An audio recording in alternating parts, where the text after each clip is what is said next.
कई प्रकार के अधिकार दिए हुए थे, जबकि भारतीय को वह कोई अधिकार नहीं दिए।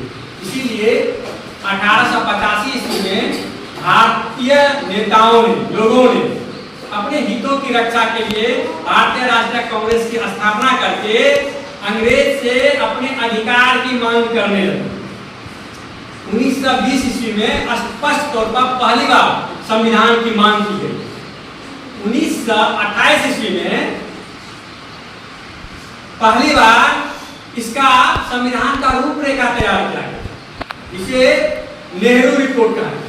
इसमें 8 सदस्य थे, मोतीलाल नेहरू इसके अध्यक्ष थे, और कराची अधिवेशन में इस पर विस्तार से विचार करने को उपरांत स्वीकार किया गया।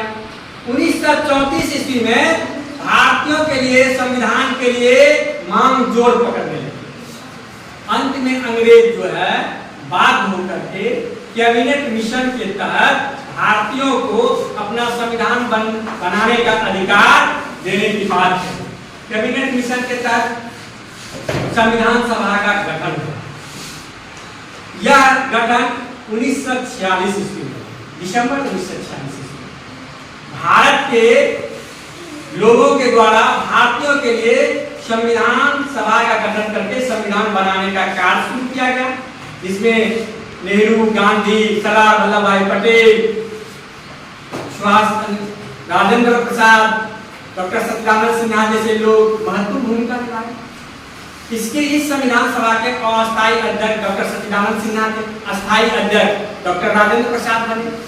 B.N. राव जो है ये संविधान सभा के सलाहकार थे, जबकि डॉक्टर भीमराव अम्बेडकर प्रारूप समिति के अध्यक्ष थे।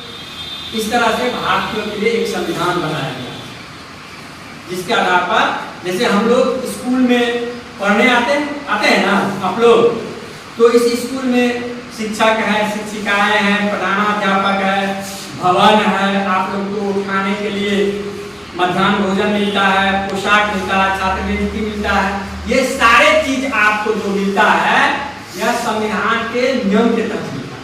ये संविधान के भारतीय संविधान के भाग 1 में राज्य के बारे में कहा गया है, भाग 2 में नागरिकता के बारे में कहा गया है, भाग 3 में मौलिक अधिकार के बारे में कहा गया है, भाग 4 में राज्य के नीति निर्देशक तत्व के बारे में कहा गया है। इसी नीति निर्देशक तत्व के तहत जो है अनुच्छेद 45 में कहा गया है कि बच्चों को 6 से 14 वर्ष के बच्चों को निःशुल्क शिक्षा दी जाएगी, निःशुल्क शिक्षा दी जाएगी।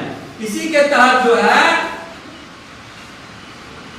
2002 में 86वां संविधान संशोधन करके 6 से 14 वर्ष के बच्चों को अनिवार्य रूप से शिक्षा देने के लिए इसे मौलिक अधिकार के रूप में घोषित किया गया और संविधान के अनुच्छेद 1 में इसे शामिल कर दिया गया। इसी के तहत 2009 में शिक्षा का अधिकार अधिनियम लाया गया, जिसे 1 अप्रैल 2010 से लागू कर दिया गया, जिसमें यह कहा गया कि 8 वर्ग तक के बच्चों को पढ़ाई के लिए 3 किलोमीटर के अंदर मध्य विद्यालय का होना आवश्यक है।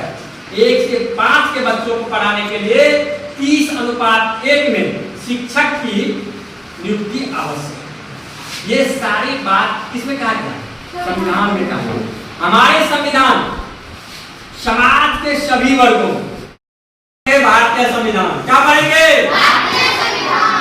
हमारा देश, हमारा स्कूल, हमारी शासन व्यवस्थाएं, सारी बात जो है एक बुनियादी नियम और कानून के समूह के द्वारा चलता है, जिसे हम लोग संविधान क्या कहते हैं? संविधान कहते हैं। अब है क्या? हमारा देश जब अंग्रेजों के शासन अर्थात गुलामी में चला गया तो अंग्रेजों ने हमारा सामाजिक, आर्थिक, राजनीतिक सभी तरह से शोषण किया और वे हम सभी भारतीयों का शासन करने के लिए विभिन्न प्रकार के नियम और कानून बनाए। सबसे पहला नियम कानून उन्होंने रेगुलेटिंग एक्ट के तहत 1773 ईस्वी में शुरू किया। उसके बाद उन्होंने 1784 ईस्वी में और अनगिनत उसके बाद शुरू रहा 1818, 1833, 1853, 1858, इस तरह से वो विभिन्न कानून को बना करके भारत पर शासन करने का कार्य करने लगे। जब भारत का लोगों को शासन करने की बात आई तो भारत पर शासन भारतीयों के द्वारा होना चाहिए, भारत के नियम कानून परिस्थिति के अनुसार होना चाहिए। तो अंग्रेज वह अपनी परिस्थिति सभी के अधिकार के रक्षा के लिए व्यवस्था किया।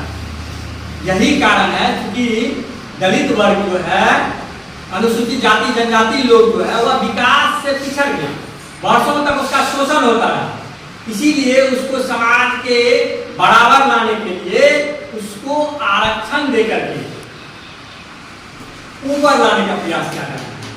गरीबों को मुफ्त में अनाज देकर के, पेंशन देकर के, आवास देकर के, उसको सरकारी सहायता देकर के समाज में ऊपर उठाने का काम किया जा रहा है। यही कारण है कि आजादी के समय में हमारे देश में 56% लोग गरीब थे और 18% हमारे देश की शिक्षा थी। अभी हमारे देश में शिक्षा जो है 1911 की जनगणना के अनुसार 74% देश का है औसत। बिहार का 61.8% औसत है, लेकिन वर्तमान में बिहार की शिक्षा लगभग 80% चला गया है और भारत की शिक्षा लगभग 90% के आसपास है। तो ये पहले से हम लोग काफी शिक्षित हो गए कि नहीं? ये किसके वजह से? संविधान की वजह से। किसके वजह से हुए?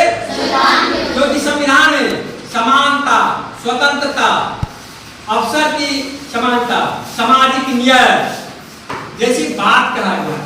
साथ में संसदीय शासन व्यवस्था की व्यवस्था क्या क्या है? हमारा समाज कैसे विकास करे, देश कैसे विकास करे, इन सारी बातों की व्यवस्था अच्छी तरह से किया गया है। नागरिकों के अधिकार की रक्षा और कर्तव्यों के बारे में इस संविधान में लिखा गया है। अर्थात हमारा देश का शासन व्यवस्था संविधान के द्वारा चलता है। किसके द्वारा चलता है? संविधान के द्वारा। अर्थात संविधान वो बुनियादी नियमों और कानूनों का समूह है जिसके आधार पर हमारा देश चलता है। ठीक है, आज के लिए इतना ही। धन्यवाद।